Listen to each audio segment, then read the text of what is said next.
예, 안녕하십니까. 황태순 TV의 황태순입니다. 오늘 2020년 3월 12일 목요일 오후입니다.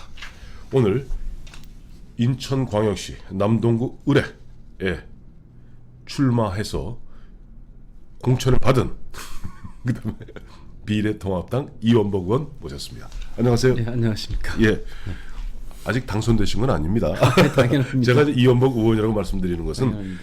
제가 이원복 의원이라는 이름을 처음 알게 된 것은 1996년입니다.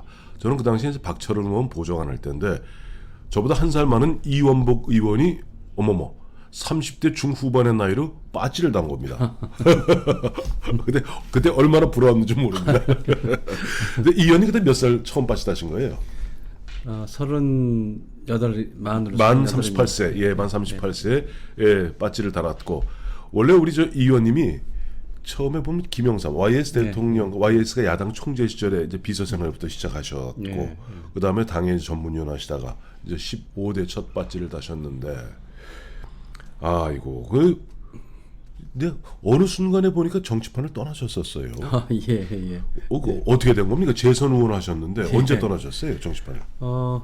떠난 거는 이명박 대통령이 출범하면서 네네. 저는 야인이 됐습니다. 아까 2008년 떠나시고 난다. 이명박 대통령 정권 출범하고 바로 이제 떠나셨으니까 이제 12년 만이네요. 그렇죠, 그렇게 됐습니다. 12년 동안 뭐 하셨습니까? 떠난 얘기하면 너무 길어져서 떠난 얘기는 안 하겠습니다만은 섬에 가서 민박 치고 10년간 살았습니다. 민박 치면서 그 다음에 자연을 벗삼아. 그렇습니다. 그런데 그 좋은 걸 놔두고 왜 나오셨어요? 제가 자의적으로 나온 건 아니고 네네. 사실은 뭐 정치인이라는 것이 다 자기 꿈이 있고 비전이 있는 것인데 그렇습니다. 그래서 오랜 생활 고생을 하면서 이제 그 꿈을 키워 나가는 거죠. 네네. 야당 생활을 꽤 오랫동안 20년 그때까지 20년 야당 생활을 하면서 드디어 이제 여당을 이제 이명박 대통령을 만들어 드렸습니다. 그렇습니다. 그런데 정작은 공천이 안 되는 거예요. 그다음에 그렇게 만들어 주고 그 당시 현역이고. 네네. 그러니까 너무너무 기가 막히죠. 그렇죠. 사실. 이 공천제도라는 게 문제가 많죠. 그래서 그렇습니다. 그래서 이제 또 무슨 제가 뭐 저항하거나 싸우거나 할 수단도 속상하고 도시에서는 살 수 있을 것 같지가 않고 그래서 그냥 섬에 들어가서 어디서 모여신 거예요? 인천 앞바다 자월도라는 섬이 자월도에 들어가셨군요. 그래서 나는 자연인이나처럼 조그맣게 이제 민박집 하나 차려놓고 농사 짓고 농사는 못합니다. 못했습니다만 텃밭 정도 하는 거지 손님들하고 같이 그 정도 하는 거지. 근데 오히려 보면 그런 식으로 한 10여 년 동안 그 자연 속에서 민박하시면서 많은 사람들을 만나다 보니까 오히려 보면은 세상 돌아가는 이야기는 섬에 있었습니다만은 결코 놓치지 않았을 것 같아요. 요즘은 그 이제 정말 SNS도 발달되고 통신이 발달한 시대니까 어느 섬 골짜기에 들어가도 세계의 뉴스를 다 들을 수가 있습니다. 그렇죠. 그렇지 않습니까? 그래서 뭐 강원도 골짜기에 들어가 있거나 지리산 숲속에 들어가 있거나 인천 앞바다 자월도에 가 있거나 세계 다 그렇게 좋은 자월도를 갖다가 떠나신 거는 사실은 제가 이제 우리 이 의원님하고 이렇게 이런저런 이야기를 나누다 보니까 결국 정치 상황, 그것도 지소미아가 우리 이 의원님을 갖다가 불러내셨다면서요. 정치를 떠나서 다시 이제 복귀한다거나 이런 게 어렵다고 생각했죠, 당연히. 그리고 할 수 있는 여건도 안 됐고요. 개인적 여건도 안 되고 공적인 여건도 안 되고. 그런데 작년부터 서서히 자꾸만 이제 나라에 걱정하는 사람들이 자꾸 섬에 와서 의원님이 나오셔야 됩니다. 나오셔야 되지. 그럼 저한테 사실은 그래요. 물어요. 직접 단도직입적으로. 의원님 혹시 문재인 팝니까? 그러는 거예요. 저한테. 그래요? 이 사람들 할 얘기를 하시게나 내가 어떻게 문재인 파일 수가 있겠나. 그렇죠. 문재인 씨가 잘하는 것에 대해서 내가 동의해 주는 것도 있지만 근본적으로 문재인 파일 수가 없지. 이래 왔댔습니다. 그래서 저도 과거에 학생운동도 했고 그러니까 재물포고등학교 나오고 연세대학 나오셨죠. 중앙대학을 거쳐서 연세대학을 나왔습니다. 그런데 학생운동권에 대해서는 뭐 어느 정도 알고 있는 세대 아니겠습니까? 그렇죠. 저희가 그런데 그 학생운동의 변천사 내지는 그 이제 요란스럽게 변하는 거 이런 거 다 아는 사람들인데 그래도 설마 그렇게까지 하랴 이런 게 있는 거죠. 네. 문재인 정권이 들어서면서 네. 기대하는 사람들도 많았으니까요. 네. 처음엔 그랬었습니다. 네. 예. 처음에 네. 저 자신이 그래서 저도 이제 거기에다 선거운동하고는 건 없습니다만은 이 보니까 제가 아까 우리 이 의원님이 좀 기침을 하시길래 혹시 코로나 그때 코로나가 아니고 지난 겨울 동안에 계속 경선 준비한다고 다니시다가 보니까 감기 기운이 조금 있다는 겁니다. 예. 말씀하세요. 그런데 이제 너무 심하게 가는 거예요. 그야말로. 네. 그래서 정말 저 사람들이 이제 속되게 표현하면 아주 본색을 드러내나 이제 이런 생각이 막 들은 거죠. 저희도. 네. 그렇게 가지 말아야지. 그렇게 네. 가지 말아야지 하는데 정말 그렇게 잘못된 길로 가는 거예요. 네. 다 느끼시다시피. 그렇죠.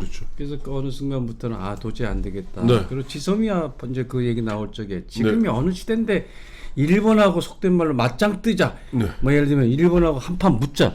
이런 식으로 국민들을 선동하고 네. 말이야. 그래서 아주 싸구려 선동 정치밖에 안 됩니다. 그런 판단들은. 그렇죠. 지금 일본하고도 잘 지내야 되고 미국하고도 잘 지내야 되고 본질적으로 미국, 일본, 한국이 네. 그야말로 어떻게 보면 동맹 체제고 꼿꼿하게 손을 잡고 네. 러시아, 북한, 중국이 보면은 확 밀어붙이는 데는 막아내야죠. 아니 그렇기도 하지만은 우선 기본적인 동맹 체제가 그렇죠. 굳건히 하면서 네네. 그러면서 친중도 하고 친러도 하고 친북도 하는 거지 그런 예. 것들이 단단하면서 네. 그래서 오히려 이제 그 주변 강대국들이 무슨 분쟁이 생길 적에 네. 오히려 우리가 강하다면 주체성이 강하다면 야 한국은 야 우리 싸우지 말자 네. 한국은 한국 사람은 오히려 우리가 가운데서 정말 역량을 가지고서 네. 이걸 다 통제해 나갈 수 있는 그런 나라로서 우뚝 서야지. 그렇죠. 이거는 기존에 있는 동맹 관계는 다 파괴해 나갈 것처럼 네. 느껴지게끔 네. 그렇게 하고 또 그거를 느껴지게끔 하는 거냐 그렇게 느낀 사람이 많아서 걱정이 돼서 질문을 하면은 네. 답변을 정확하게 해줘야죠. 네. 정부라는 게 뭐겠습니까? 정치가 뭐고. 소통이죠. 그러니까요. 근데 소통 안 하잖아요. 국민 여러분 걱정하지 마십시오. 예. 우리 그렇게 안 갑니다. 네. 그건 이 기후에 불과합니다. 네. 저는 분명하게 말씀드리지만 네.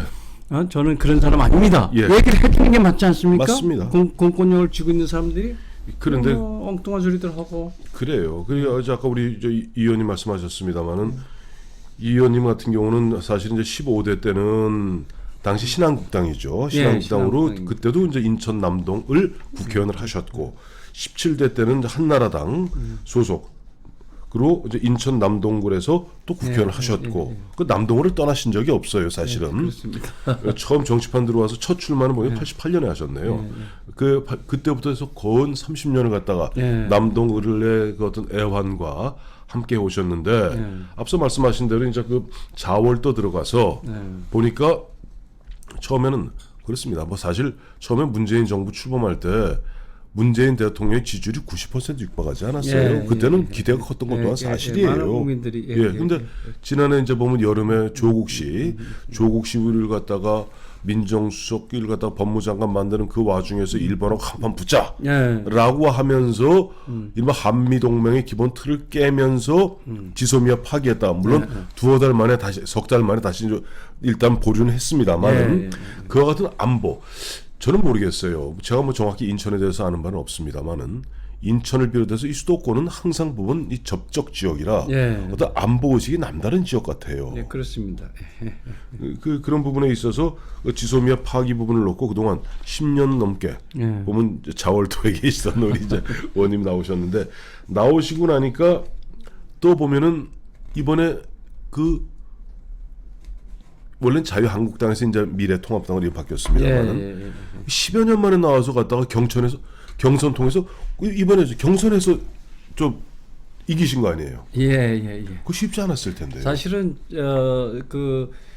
무소속으로 제3 중도 세력들이 전 필요하다고 생각했던 사람입니다. 그래갖고 안팎으로 그 시점에서들은 작년 말경에는 이 지금 한국당에 대해서도 국민들이 마음이 아주 안 좋고. 그땐 그랬어요. 더불어민주당? 그건 아이고고. 아주 이렇고. 그러다 보니까 정말로 제대로 된 이 애국적 제3 세력들이 좀 나왔으면 하는 것들이 꽤 있다고 보고 저도 또 그런 것이 필요하다고 생각했던 사람입니다. 그래서 이제 그런 제3 중도 세력을 만들려고 하는 노력을 좀 해보려고 하다가 네. 그게 잘 안 되는 것 같고 그러니까 네. 저 혼자라도 그냥 무소속으로 가겠다 그래서 무소속으로 네. 쭉 내내 이제 무소속 운동으로 이제 지역에서 도전을 하려고 해왔던 참입니다. 네네. 근데 그러던 참인데 어느 날 그 지금 현재 미래통합당의 중심에 있는 분들이 네네. 뭐 새로운 사람들 다 모여들도록 하자. 예, 예. 국민과 함께 네. 반문재인 연합전선을 구축하자. 그렇습니다. 그래서 이제 들어와라. 네. 새로운 당 신당이 창당할 테니까 들어와라. 네, 이제 네. 이런 메시지들이 나오고 예. 저는 그것도 나름대로 어쨌든 뭐 일리가 있다 이렇게 생각하고 네. 그래서 이제 경선에 이제 참여하게 되는 겁니다. 그 기존에 보면은 기존에 이제 자유한국당에서 이제 보면 계속 예비 후보자들도 있었을 텐데 그 보면 한 10여 년 동안 보면 어떻게 보면 현실 정치로부터 약간 한 걸음 떨어져 계시던 그렇습니다. 그 이 의원님이 갔다가 그 경선에서 이길 때부터는 아마 그러면 예전에 15대 17대 그 이후로 쭉 한 30년 가까이 남동에서 나름대로 남동 주민들 남동의 그 어떤 뭐랄까 이 의원님에 대한 향수와 뭐 기대가 있었던 것 같아요. 그래도 이제 당원들을 통한 경선이 아니라 네. 국민 경선으로 해준다 하니까 이제 입당을 하게 됐습니다. 그렇죠. 순수 당원들만 하게 되면 아무리 불리하죠. 저 마음에도 예.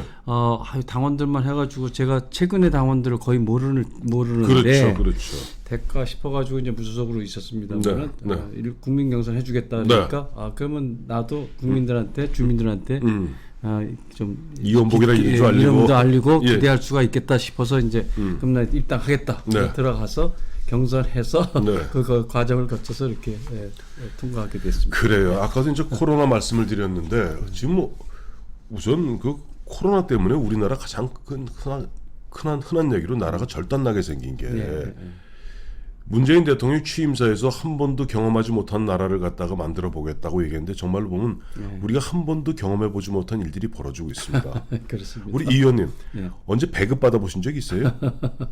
최근에 마스크 갖고 배급 받는 나라가 되었고 이 코로나19 때문에 뭐 조금 전에 보니까 오늘 3월 오늘이 3월 12일이죠. 조금 전에 보니까 좀 증시도 보면 갑자기 뭐 대폭락 코스피도 대폭락해서 뭐 잠깐 이제 거래 중지시키는데 인천 경제가 좀 말이 안 될 것 같아요. 인천만이 아니라 전국적으로 참. 근데 인천 같은 경우 형편없습니다. 근데 그 인천도 근데 전국도 전국이지만 우선 뭐 인천만도 인천도 보면 인천 공단도 많고 그렇죠. 남동공단부터 해서 남동공단 대표적 아니에요? 지금 현황이 어떻습니까? 인천의 남동.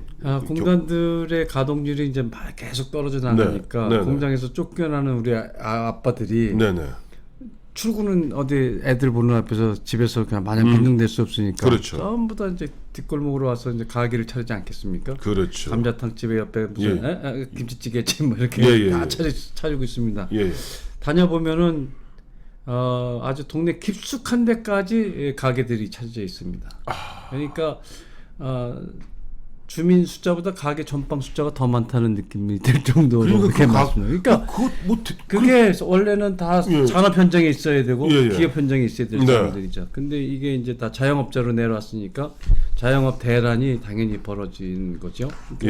산업 기반이 붕괴가 돼 있는 것인데 그런 것에 대해서 집권 세력들이 정말 그 심각성을 빨리 알아서 새로운 신산업들을 계속 일으키고 유효 수요를 좀 일으키고 그래가면서 성장 동력 같은 것들이 곳곳에서 자꾸 새로운 걸 진흥을 시켜서 거기에 월급 받으러 가는 사람들이 생겨났어야 되는데 그런 일들은 그렇게 크게 노력하는 것 같지 않고 그러니까 뭐 뒷골목 다니면 못 살겠다 소리가 뭐 많이 납니다. 뭐 아우성이 납니다 사실. 그래요.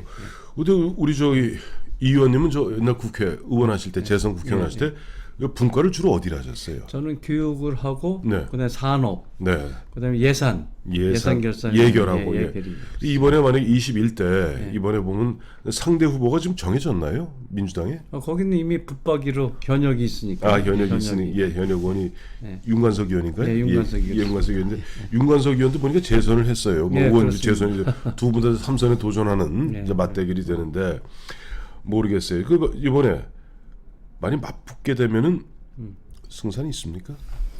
윤관석 의원은 이제 젊은 복서고 저는 이제 흘러간 이제 옛날 왕년의 복서인데 왕년의 복서긴 하지만 뭐 얼마든지.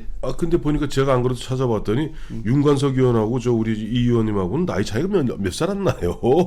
사실은 그렇습니다. 사실 몇 살 차이 안 납니다. 네. 그러니까 우리 저 이원복 의원이 앞서도 말씀드린 바와 같이 38살에 빠지를 처음 달았기 때문에 그렇습니다. 15대 의원이다니까 그 15대 17대 의원이다 그러니까 굉장히 근데 사실 윤관석 의원하고 3살인가밖에 차이 안 납니다. 그렇습니다. 근데 이번에 우리 이 의원님이 윤관석 의원을 꺾고 국회에 이제 21대 입성하시게 된다면은 어느 분과를 갖다 맡으실 생각이에요? 참 저는 건설교통하고 예산을 좀 했으면 합니다. 뭐 예결이야 뭐 별도로 이제 한다라도 상임위는 이제 건설, 건교. 근데 지금 인천 같은 경우 아까도 말씀하셨지만 산업 문제, 남동공단 산업 문제도 있고. 근데 무엇보다 아마 건설 교통 쪽을 하시려는 이유가 뭐예요? 우리나라 문제 중에 아주 대단히 심각한 문제가 토지 이용 계획이 왜곡돼 있기 때문에 이렇게 삶이 어려워졌다 이렇게 생각합니다. 그러니까 우리나라에 많은 문제가 있습니다만 토지 이용의 국토 이용 계획, 토지 이용 계획이 최소한 싱가포르 수준 정도 레벨로 가야 됩니다. 이광효 수상이 싱가포르라는 도시 국가가 형성될 적에 토지 개혁을 제대로 했던 분입니다. 그래서 그 나라가 상당히 생산성도 있고 장기 독재를 해도 국민들이 우리는 오히려 이광효 시스템 환영한다 할 정도로 이제 시스템을 완비시켜 놨죠. 우리나라는 토지 이용 계획이 아주 난맥이라고 봅니다. 그래서 국토건설교통부가 근본적으로 쇄신되지 않으면은 이 나라의 이 문제도 해결되기 어렵다. 저는 그렇게 보는 사람입니다. 저도 이제 동의하는 게 우리나라 국토 어떻게 보면 우리가 이제 산업을 일으킬 때는 보면은 흔한 얘기로 보면 뭐 토건 산업이라고 그러죠. 토건 그런 사업을 통해서 사실은 경기를 갖다 활성화시킬 수 있는데 그 조차를 갖다가 지금 보면 문재인 정부 흔한 얘기 좌파 정부는 죄악시하고 있잖아요. 그러다 보니까 참 문제가 많은 것 같아요. 자, 의원님, 오늘 뭐 어려운 시간 내서 감사드리고 끝으로 지금 코로나19로 고통받고 있는 대한민국 국민, 특히 인천 시민들에게 한 말씀 해주시죠. 우리 인천 시민 여러분, 국민 여러분, 이 코로나 사태라고 하는 것이 하루 이틀에 해결되긴 어렵다고 생각합니다. 그리고 이 질병이 전문가들에 의하면 얘기를 들어보면은 상당히 오래 간다고 얘기를 합니다. 우리 국가 시스템도 이 코로나 사태에 이 오는 위기를 극복하기 위해서는 조금 마음을 좀 길게 잡아주시고 대책도 단기 대책, 중기 대책, 장기 대책 이렇게 잡아줘야 된다고 생각하는데 국가 시스템 전체를 개편하는 계기로 작동될 것으로 저는 그렇게 봅니다. 그래서 시민 여러분 지금 많이 힘드시고 여러 가지로 걱정이 많으시고 그러나 우리가 잘 단합해서 슬기롭게 이 난국을 잘 극복해 나가도록 힘들을 모아 나가십시다. 나라를 잘 정상화시켜 나가야 되겠습니다. 그렇게 되면은 또 그런 가운데에 이런 어려운 사태들도 잘 극복할 수 있는 기회들이 와지지 않겠나 이렇게 생각합니다. 감사합니다. 고맙습니다. 고맙습니다.